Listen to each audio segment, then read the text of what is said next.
بەناوی خوای گەورە و میهرەبان، هاوڵاتیانی کورد زمان لە تەواوی جیهان، خێزانی ئازیزی گروپی کۆمپانیەکانی ساوز کوردستان، ئەم کاتتان باش.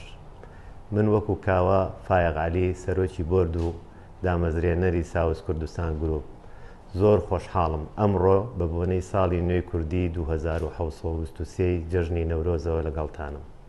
لە ناخی دڵمەوە پیرۆزبایی ئەم بۆنە گرنگەتان لێ ئەەکەم و ئومێ دەکەم ساڵێکی پڕخۆشی و سەرکەوتن و دەستکەوتی گرنگ بێت بۆ کوردستان و هەموو تاچێکی کورد لە هەر شوێنێک بن.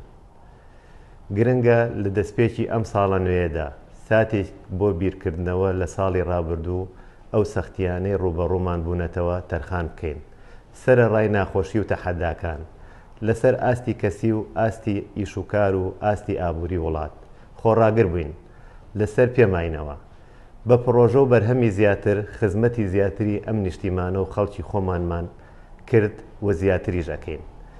ئەم بۆنەیە دەقۆزمەوە بۆ ئەوەی سوپاسی یەک بەیەکی خێزانی ساوز کوردستان گروپ بکەم بۆ ماندووبوون و دڵسۆزی و پابندبوونتان بە بەرەو پێشبردننی گروپەکەتان. داواتان لێ ئەەکەم بەکاری پێکەوەی و ئەمەکداری زیاتر برەو بە پێشخستنی خۆتان و بیرکردنەوەی داهێنەرانە بدەن. لەم ڕۆژەیە کە نزیک دەبینەوە لە مانجی ڕەمەزانی پیرۆز با بەڵێن نوێ بکەینەوە کە پێکەوە وڵات ئاوەدان بکەینەوە و هەلی کار زیاتر بۆ کچان و کوڕانی وڵاتەکەمان بڕەخسێنین. منیش خۆنەویستانە پابند دەبم بە پێشوازیکردن لە هەر بیرۆکە و هەنگاوێک لە ناو یان لە دەرەوەی گروپەکەماندا گروپی ساوز کوردستان کە لە ڕێگەیەوە پرۆژە و کۆمپانیەکانمان پێش بخەین و جێپەنجەی زیاتر لە داهاتووی وڵاتەکەمان بەگشتی و هەرێمی کوردستان بە تایبەتی بنەخشێنین.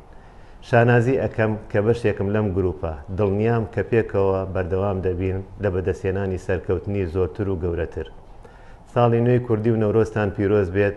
زۆر سپاس.